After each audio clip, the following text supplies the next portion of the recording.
এটা আমরা জিএফসি মানে স্টার্ট করে দিয়েছি। হ্যাঁ, তো আপনি আমাকে জিজ্ঞেস করলেন না মানে কি পিআরপি আর জিএফসির মধ্যে তফাৎটা কি আছে, না একটা ডিফারেন্স কি আছে বেসিক্যালি, कि why one has to choose PRP or GFC। হ্যাঁ, তো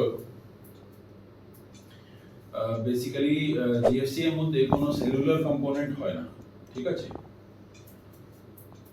সেলুলার কম্পোনেন্ট বলতে গেলে যে টাইমে সেন্ট্রিফিউজ হয় তো সেই টাইমে একটা ডিভিশন হয়ে যায়, মানে এটা একটা গুড থিং কি মানে যদি ওর সেলুলার কম্পোনেন্ট নেই তাহলে ওর যে ইরিটেশন আর মানে যে একটা লাইট পেইন কারো কারো হয় সেটাও কিন্তু হয় না, কিছুই হয় না, কোনো প্রবলেম হয় না।